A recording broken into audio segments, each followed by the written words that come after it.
Selamat malam saudara-saudara, salam jumpa di dalam kasih Kristus melalui renungan malam Rema Rama Sabtu 15 Agustus 2020.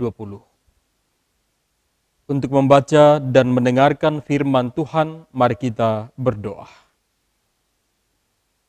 Allah pemberi dan pemelihara kehidupan, kami datang bersyukur kepadamu pada malam hari ini, bahwa kebaikan dan kemurahan Tuhan terus nyata bagi kami semua. Sehingga kami kembali dimungkinkan untuk duduk bersama-sama akan merenungkan firman-Mu malam ini.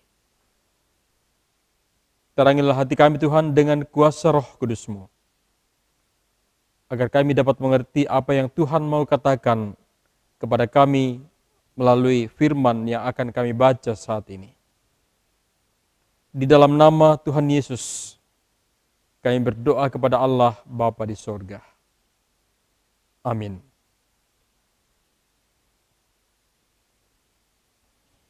Lukas pasal 5, ayat 17 sampai ayat 26. Lembaga Alkitab Indonesia memberikan judul Orang Lumpuh Disembuhkan. Pada suatu hari ketika Yesus mengajar, ada beberapa orang Farisi dan ahli Taurat duduk mendengarkannya. Mereka datang dari semua desa di Galilea dan Yudea dan dari Yerusalem. Kuasa Tuhan menyertai dia sehingga ia dapat menyembuhkan orang sakit. Lalu datanglah beberapa orang mengusung seorang lumpuh di atas tempat tidur. Mereka berusaha membawa dia masuk dan meletakkannya di hadapan Yesus. Karena mereka tidak dapat membawanya masuk berhubung dengan banyaknya orang di situ, naiklah mereka ke atap rumah, lalu membongkar atap itu dan menurunkan orang itu dengan tempat tidurnya ke tengah-tengah orang banyak, tepat di depan Yesus. Ketika Yesus melihat imam mereka, berkatalah ia, "Hai saudara, dosamu sudah diampuni." Tetapi ahli-ahli Taurat dan orang-orang Farisi berpikir dalam hatinya, siapakah orang yang menghujat Allah ini? Siapa yang dapat mengampuni dosa selain daripada Allah sendiri? Akan tetapi Yesus mengetahui pikiran mereka lalu berkata kepada mereka, "Apakah yang kamu pikirkan dalam hatimu?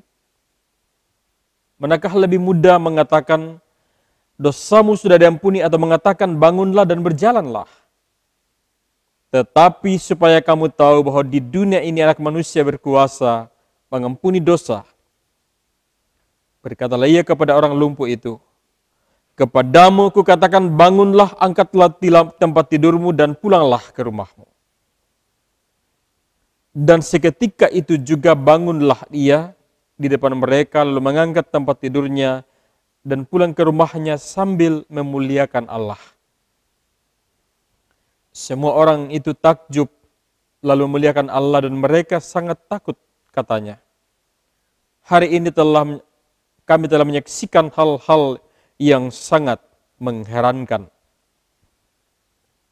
Saudara-saudara, termasuk yang mana? Itu perenungan kita lewat firman Tuhan pada malam hari ini. Mujizat saudara memberikan kesaksian tentang Yesus, tentang kuasa dan anugerahnya kepada manusia. Mujizat adalah media bagi Allah berbicara secara dramatis kepada manusia. Dalam pembacaan ini, seorang yang berpenyakit kusta dan seorang yang lumpuh mengalami kuasa dan anugerah Yesus itu. Seorang yang tubuhnya dipenuhi dengan kusta tersungkur di kaki Yesus ketika ia mendatangi sebuah kota dalam ayat yang ke-12, kalau kita baca mulai dari ayat yang ke-12. Permohonannya untuk sembuh menunjukkan pemahaman akan kuasa Yesus Pemahaman itu pula yang membuat dia sadar bahwa jika dia tidak sembuh pun, itu bukan karena Yesus tidak berkuasa. Karena itu dia berkata, jika Tuhan mau. Namun tidak ada orang yang berada di luar jangkauan kasih sayang Yesus, saudara-saudara. Yesus menjamah orang itu dan saat itu juga orang itu sembuh dari penyakit kustanya kalau dalam ayat yang ke-13. Selanjutnya seorang lumpuh bisa tiba di depan Yesus karena beberapa orang memiliki pengharapan agar si lumpuh disembuhkan oleh Yesus dalam ayat yang ke-18. Namun saudara, ia tidak mudah. Ini tidak mudah karena apa? Rumah tempat Yesus mengajar dipadati begitu banyak orang sehingga tidak ada celah bagi rombongan si lumpuh untuk menerobos masuk ke dalam. Pantang menyerah saudara-saudara. Para pengusung berusaha masuk melalui atap. Ini sulit dan berisiko tinggi. Orang-orang yang berkerumun pasti merasa tegang menyaksikan si lumpuh diturunkan perlahan. Lalu ketika si lumpuh tiba-tiba dekat Yesus, mereka tentu berharap segera terjadi mujizat. Sesuatu yang luar biasa, namun Yesus justru berbicara tentang pengampunan dosa. Sehingga membuat orang-orang Farisi dan ahli Taurat mengerutkan kening di dalam ayat yang ke-21. Baru setelah itu Yesus menyembuhkan si lumpuh dalam ayat yang ke-24 sampai 25. Itulah respon Yesus terhadap iman teman-teman si lumpuh. Dan bila dibandingkan saudara dengan orang-orang Farisi dan ahli Taurat, maka kita akan melihat sesuatu yang kontras. Teman si lumpuh percaya kepada Yesus, sementara orang Farisi dan ahli Taurat bersikap skeptis.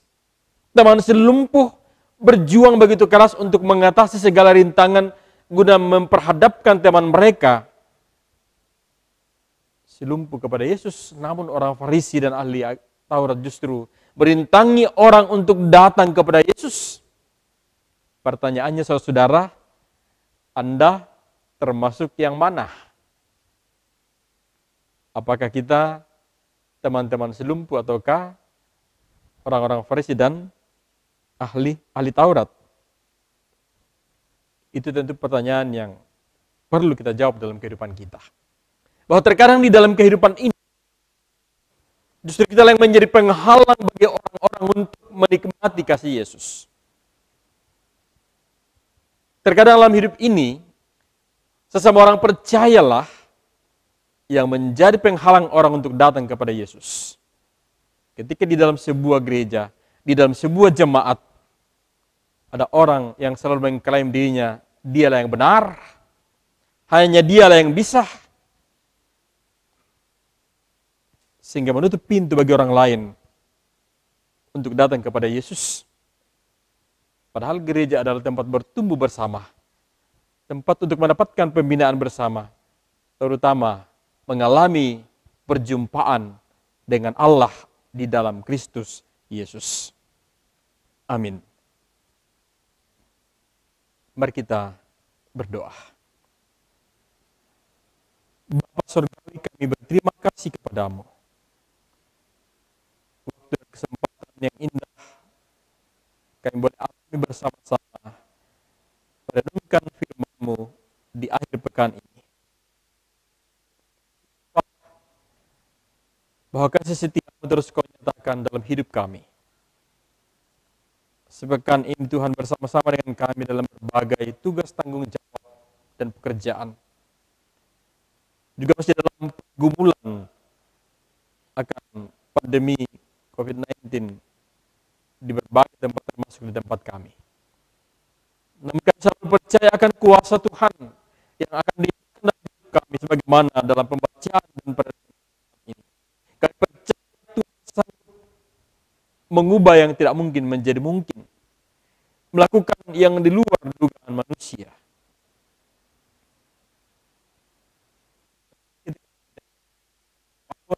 Pergumulan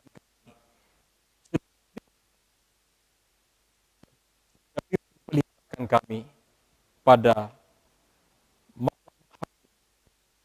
kami doakan sosok kami jemaat berbagai pergumulan hidup. Kasih kami ibu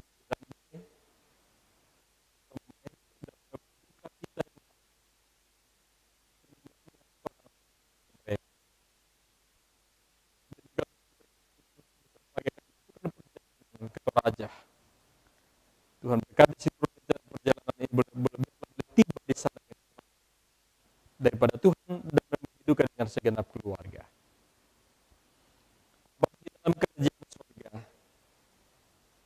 dan pelihara kami malam ini juga pisah dengan kami. Kami berdoa Tuhan terus mereka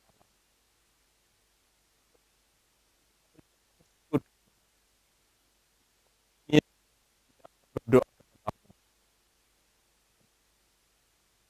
Demikian kita malam ini, Tuhan Yesus Kepala Gereja memberkati kita.